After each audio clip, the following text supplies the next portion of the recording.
got to the point where we're going to talk about GT going under. You're going to have to bear with me a little bit because, it's hard for me to tell what people give a crap about regarding this whole thing and what they don't give a crap about. So there's going to be a little bit of a history lesson here talking about how GT came to be, how it really started and how it took off, and then ultimately what amounted to its demise, because that is the question I've got the most on social media over the last couple days from people on Twitter, people on Facebook, is what the hell happened? How could this happen? Because a lot of people just assume once you're well-established company like GameTrailers was, that you're just kind of set and you're just good to go. And I think everybody's learned a really hard lesson in the last couple of days that that's simply not the case. So let's start at the beginning. So I'm working with you at G4. I'm the editorial director at G4, segment producer on X-Play with you. After we've already been through a merger and moved to LA. Yeah, look, this is nothing new to me. Like, I've been through downsizing, restructuring, I sales. can't remember how many.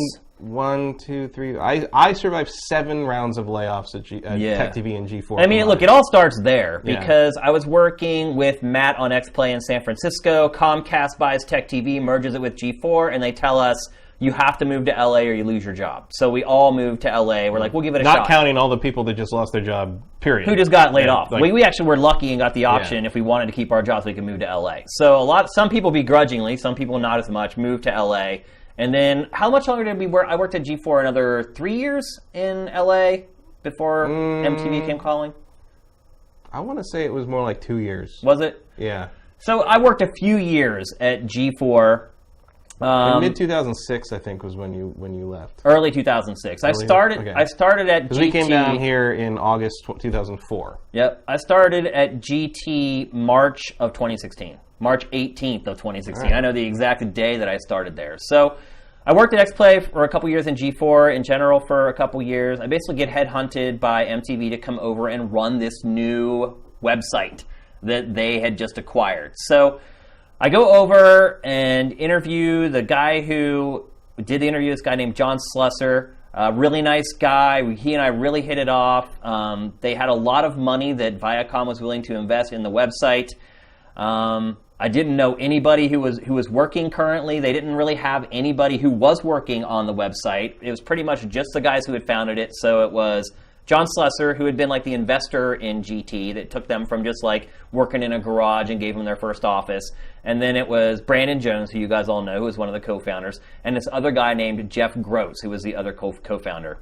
And it was pretty much them and like 1 or 2 video editors when I went in to interview. And so I've told this story before, but I did an interview with John, and he liked me, and he's like, okay, I want you to do an interview with everybody else. So I call in, and it's like this conference call. And actually, this was out in the parking lot at G4. I was still working at G4.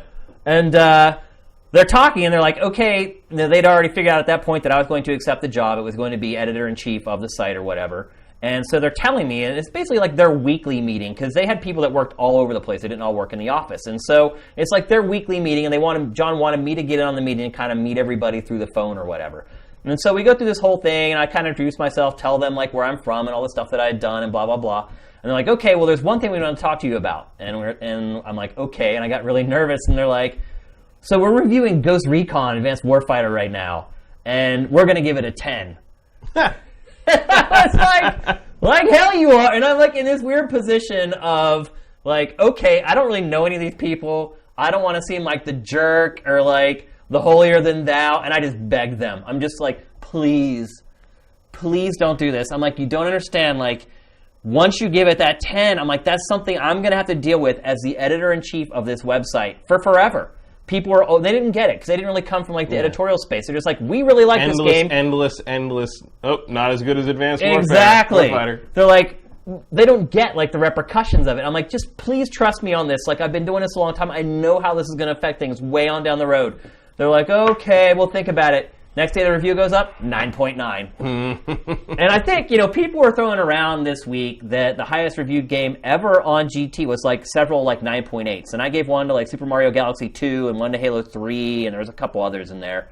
But actually, I think still on the website, if you go to Ghost Recon Advanced Warfighter, I think the 9.9 for that game is still there. So didn't they just re-review Bloodborne and give it a 10 though? Yeah, but that was just kind of like a nod thing or whatever. So maybe they should have re-reviewed Grawl and dropped it down to like the 8 that it deserved. Yeah. So So anyway, that's how it all started. And I go for my first day of work, and John had talked a big game to me or whatever, and said, we have all this money. So I go for my first day of work, and I'm like, okay, where's my workspace? And he points to a table pushed up against the wall.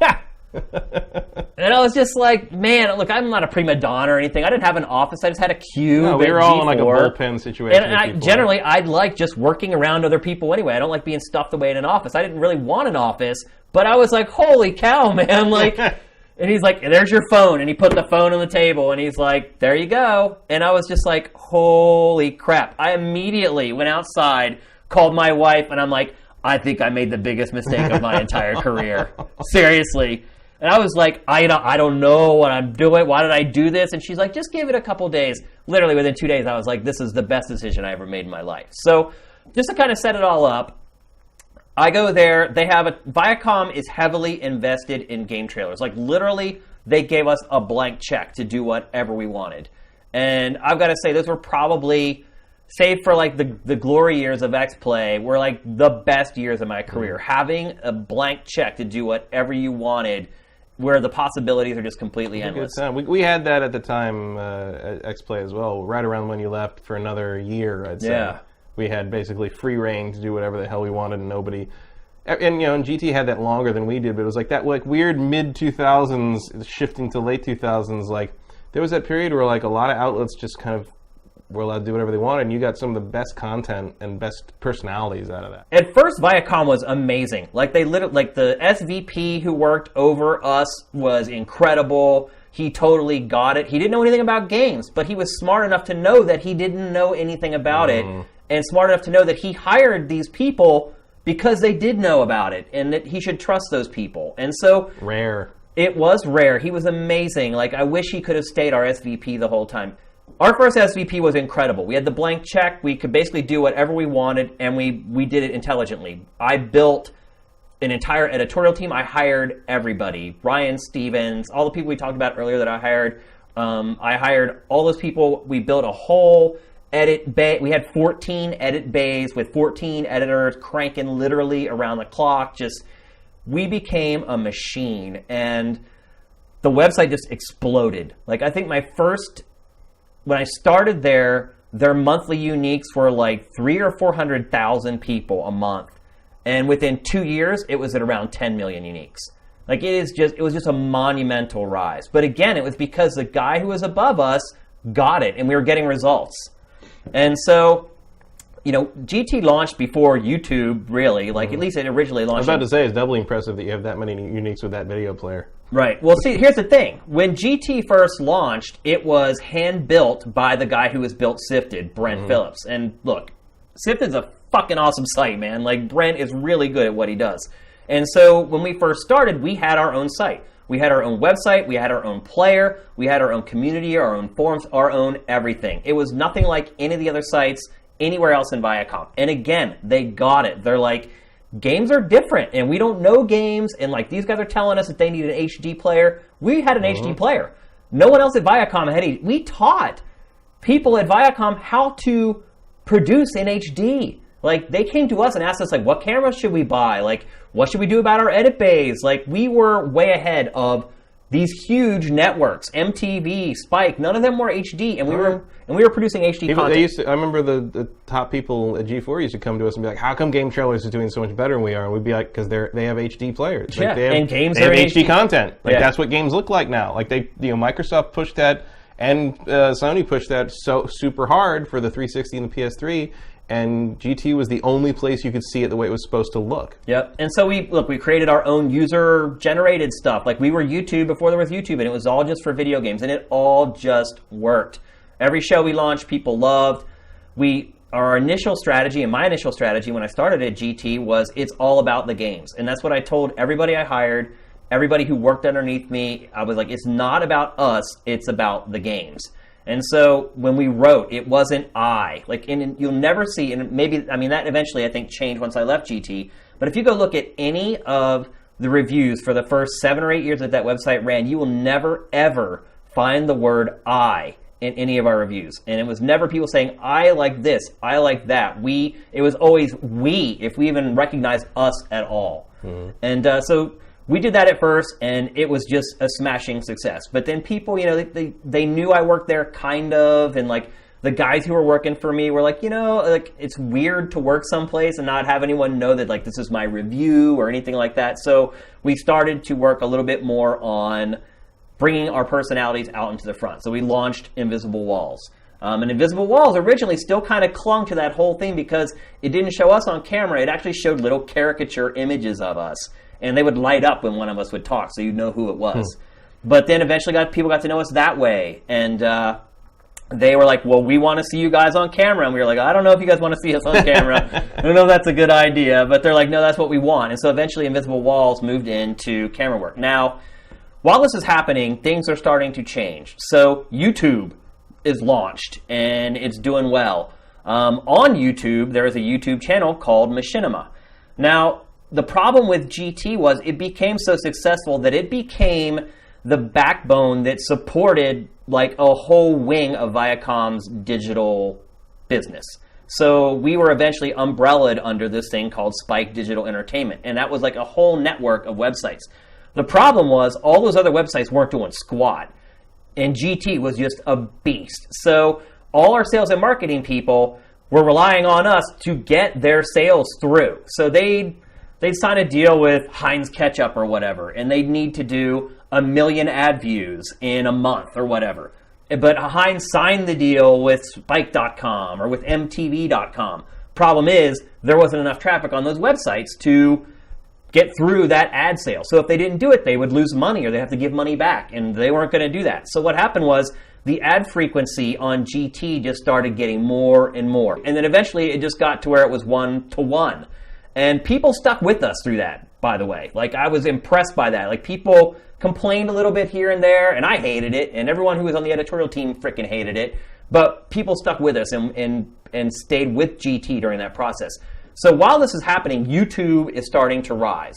And YouTube, to give you a little bit of perspective, I've seen a lot of comments over the last few days about people like, well, I'll tell you why GT failed. It's because they wouldn't work with YouTube and they wouldn't get on YouTube. Well, let me tell you something. It wasn't that we didn't want to get on YouTube. The problem was Viacom was suing YouTube for like $1 billion.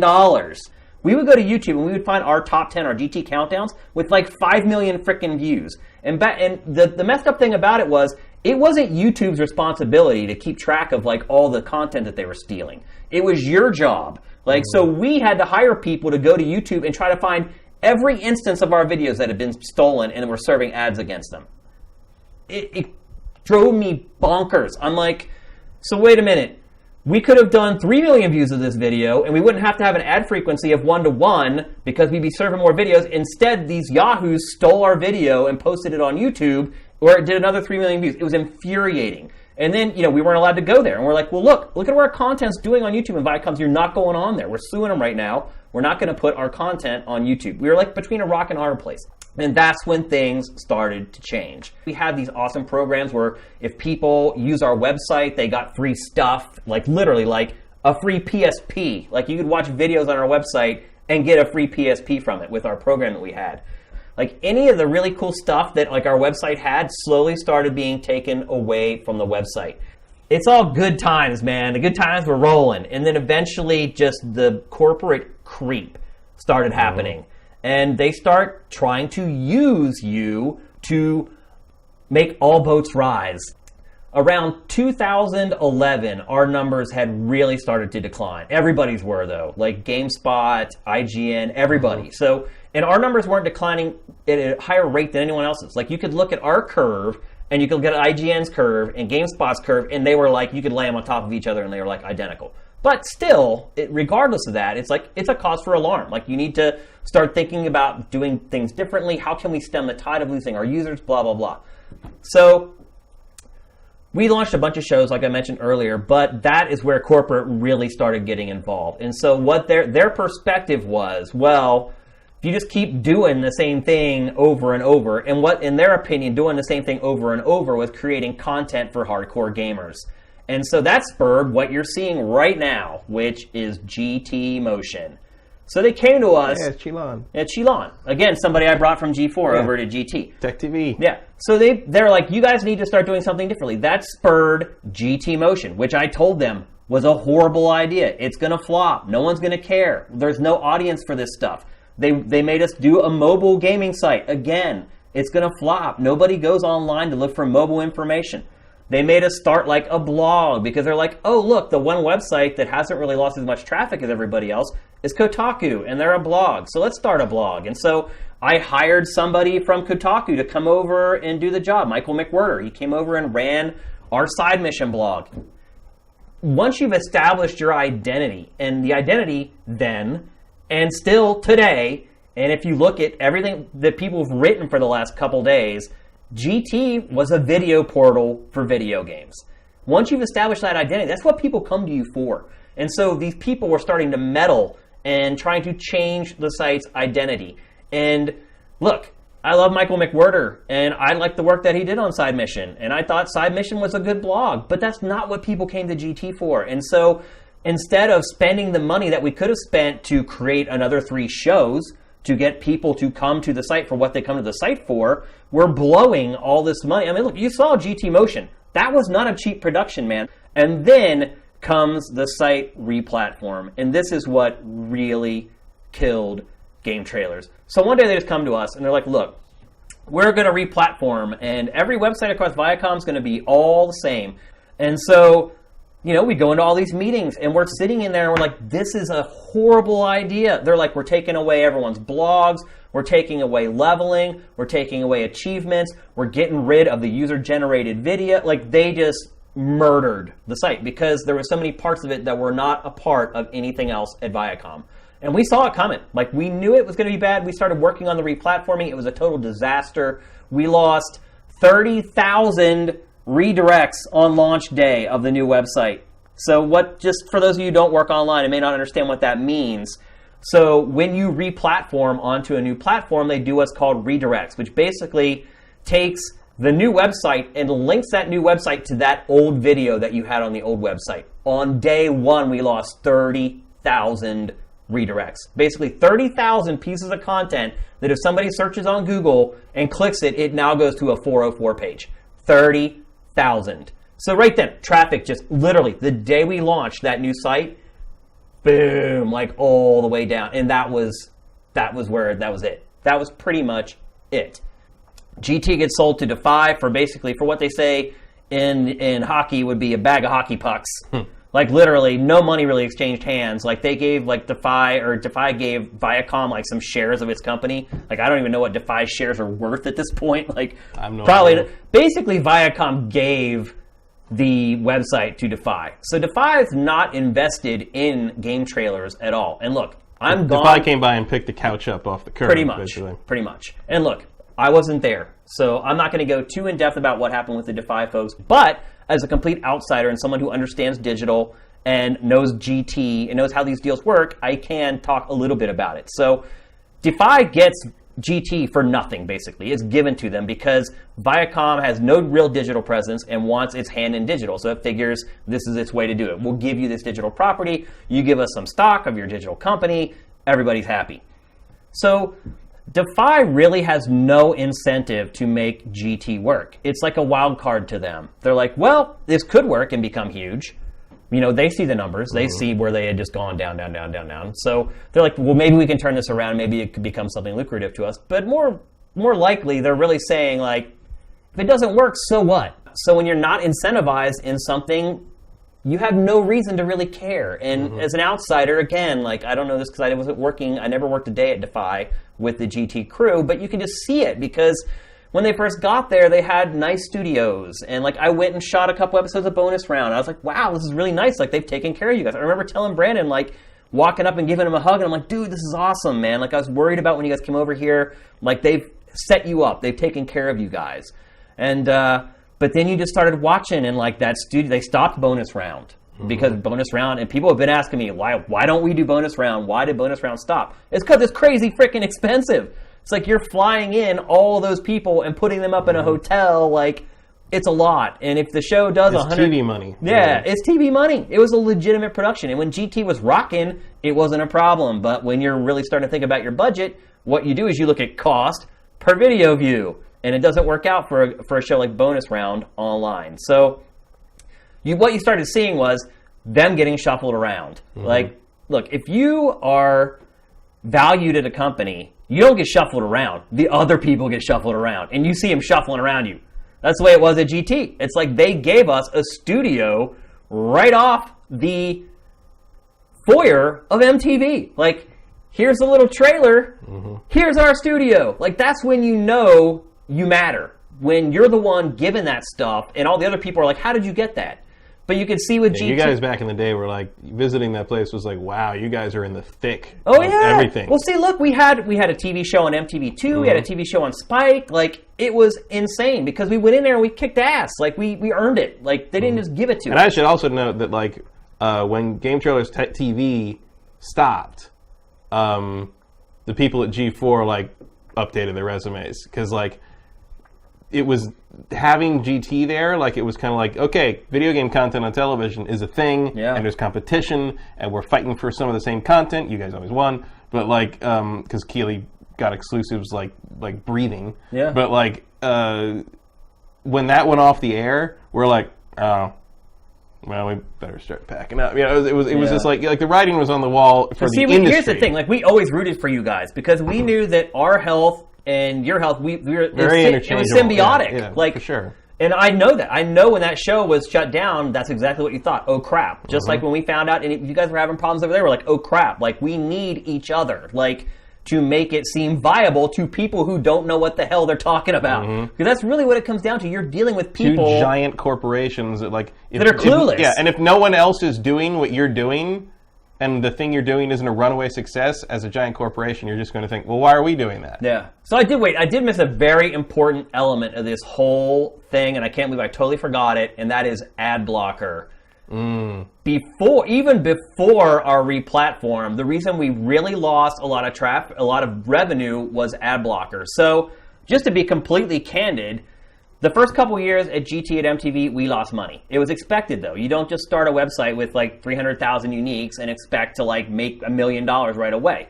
Within 2 years, we were profitable. By the third year, we had a 30% profit margin. So right around 2010, literally, like overnight, we lost 30% of our revenue, like overnight. Like, I don't even know when ad blocker launched. Maybe that was the year it launched, but for whatever reason, like, it hit us like a ton of bricks. So basically, we went from a 30% profit margin to breaking even, like overnight. And it wasn't that our views had changed or anything else had changed, just all of a sudden, people weren't watching ads because they were using ad blocker on our website. So look, the people who are saying, oh, why did GT die? If you're using ad blockers, like, you should feel bad because you are part of the reason GT is no longer here. And it's only gotten worse.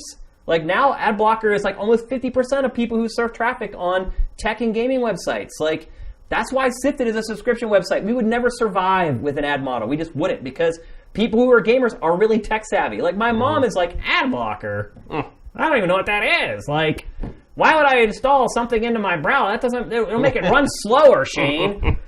But people like us know. It's like, oh no. Like, everybody who's in games and tech, like, most people use frickin' ad blocker. And if people will, and, you know, the old argument is, oh, well, you know, if the websites weren't giving us crappy ads, then that is the biggest frickin' cop-out ever. There's been like one ad in the history of the internet that Yahoo served that gave people a virus. If I can change 10 people who are watching this right now to stop using ad blockers on the sites that they say they care about, then it's worth it because it is killing the internet. And if you want to keep free content, you're going to have to turn off your ad blocker. And look, I get it.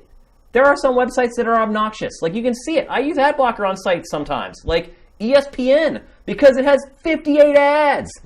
But most gaming websites, worst case scenario, there's like 10.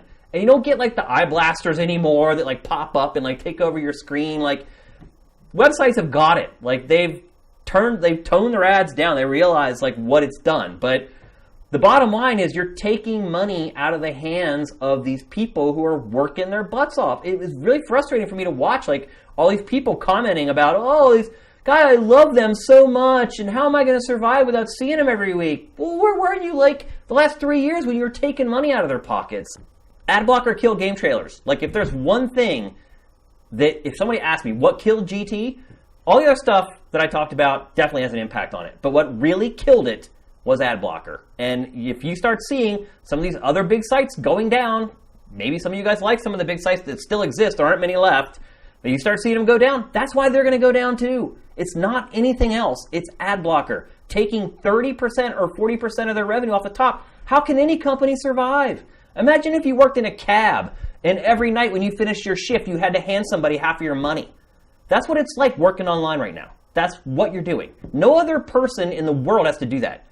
I mean, we get our taxes taken out, but you get your taxes taken out after ad blocker as well. So think about that. It's like, seriously, people, if you want the sites or the people that you want to support to keep doing what they're doing, you got to turn off your ad blocker on their page. That's just all there is to it. And look, if their ads get obnoxious, just don't go there anymore. Like, it's very simple. Like, don't go there and leech their content for free. It's like, that's the real killer. I'm going to turn on ad blocker, and I'm going to suck up all their bandwidth watching HD video. Can you ever rationalize that being okay? It's not okay. And there's people without jobs right now because of that way of thinking. So anyway, sold to Defy. Over time, you start seeing their studio gets cut down, and they're constantly saying, "Oh, you know, we got moved into a new studio," and you'd see episodes of their show where they'd just be in front of a green screen, whereas before they had like an actual set, and like you get to see it. Defy had no incentive to make GT a success. It was a roll of the dice that they paid nothing for, and they just kept calling it down until ultimately they did the scummiest thing ever, which is let people come back from a holiday, work for a month and a half, have one of your employees get married and go on his honeymoon, and then yank the carpet out from underneath them. Like I don't know. With 1 day notice, like that's what really blows my mind. I've never seen that before. Here's the thing, Matt. Look, we don't know. Like, here's the messed up part is that they just re-platformed GT. Which makes me again wonder, I mean, I realize Defy didn't pay much for this whole thing, but it makes me wonder, like, what were they after? Like, what did they think was, like, why? It's like I said, it was a roll of the dice, a wild card.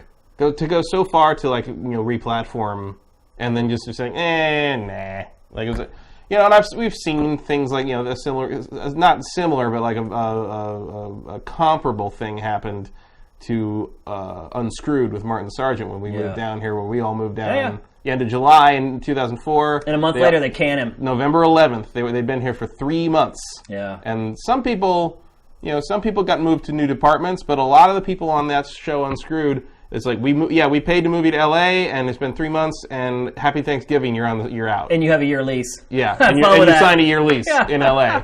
Like, so go find another job. So, I mean, it happens. I mean, look, some things in corporate America just don't make any sense at all. Like, why go through the whole process of re-platforming GT onto your platform and getting all their video, like all the redirects I was talking about that screwed GT, that didn't work, like you're doing that again with GT with Defy's platform. So why go through all that hassle, getting the player to work, connecting all those dots between all those videos in the website, and literally, I mean, they just really got it done like 3 weeks ago. Mm-hmm. I mean, they launched it first, and like the embed player was all screwed up. Like you'd watch an embed, and there was no like player controls to use. You'd have to watch like the whole thing play. Like, but they eventually got it sorted. Like, and in fact, I think just last week they finally got the embeds working right, so that they played nicely with Sifted. So, and then a week later, they canned the whole thing.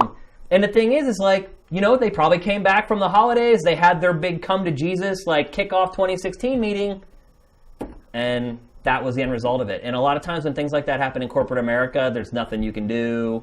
There's no rationale to be spoken about it, and they don't care about how much money they spent. So at that point, they're just moving pieces around. Yeah. And here's the thing I do want to say, too, about the people who worked on Game Trailers after I left. Like, I have the utmost respect for you guys.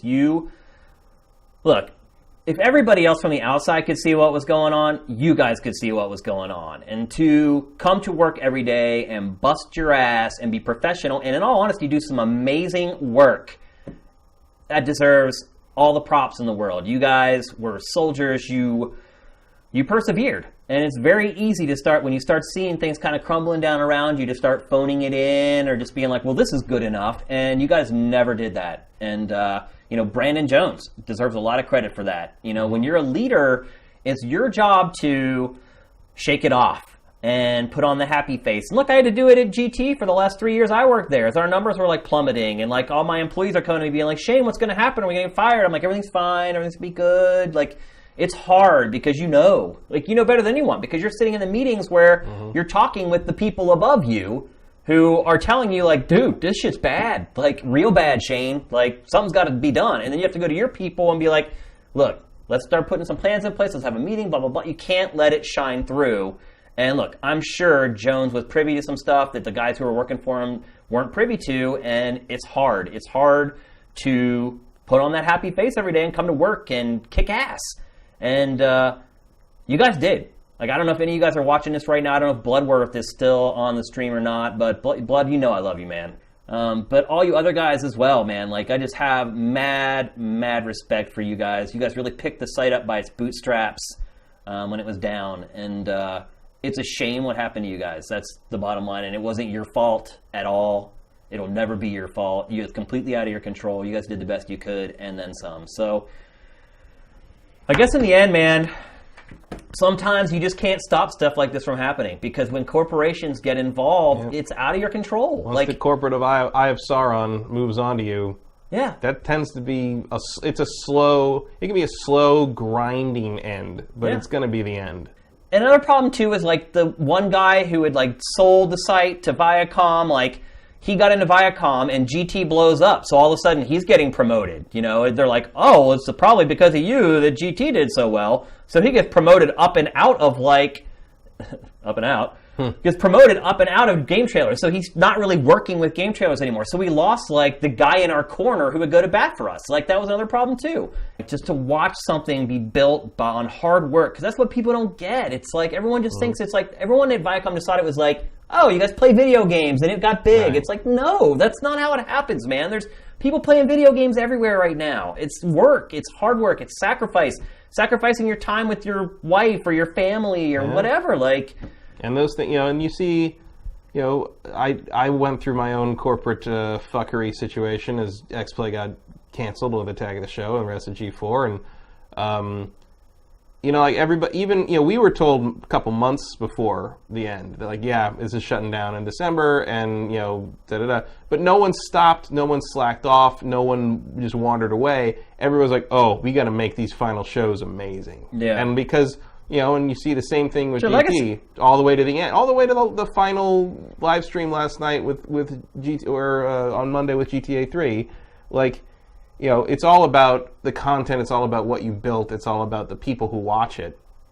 And, I think you definitely see that in this right now, by the way, you are seeing the champions of game trailers. This montage here is something that we did for Invisible Walls episode 200, where Bloodworth just went around the office and talked to everybody. All these people that you're seeing in this right now deserve your applause. These are the people that built GT, the people that did what I said, sacrificed their lives to make GT something. And, Fallout statue. Sucks, man. Really sucks. And it's a shame when that happens, and it really comes down to the people in the trenches who they all, we know tons of people worked at GT, worked at G4, worked at every other place in between, that it's personal and it's your life and it's what you love, and you're thankful every day that you get to do it. I'm going to say, of any pro wrestling fans in the audience, I understood in that it's to some small degree what Daniel Bryan was talking about this week when he just said grateful, grateful, grateful over and over. Because, like I used to say when I worked at X-Play, it beats a real job. Yeah. And it was a real job because we worked really hard. We worked really late. We worked, a lot of those special episodes were shot in the middle of the night after a full work day because we just wanted to do it. And, similar things happen at GT all the time. And like you said, that machine worked around the clock. And you do it because it's the greatest job you've ever had. Yeah. And you never thought you'd get to do that. We're probably going to put this up on YouTube, one of the rare free episodes we're going to put up, just because it's, this is kind of a way to celebrate game trailers. And so maybe a lot of people are going to watch this for the first time and maybe haven't been exposed to Sifted, but man, Like, if it's not me, find somebody else to support. Stop giving your money to corporate scum. Like, I guess that's the best way I can put it. And with that... Give it to this scum. Again, it doesn't have to be me, but find somebody true that you believe in to give your money to, and give it to them. Like, and, you know, I think it is happening with the Twitch stuff and Patreon and Kickstarter. Like, that is, you know, maybe it's not, you know, a focused movement in that regard, but there's that draw to do that now. Yeah. And, you know, maybe Sifted can be part of that.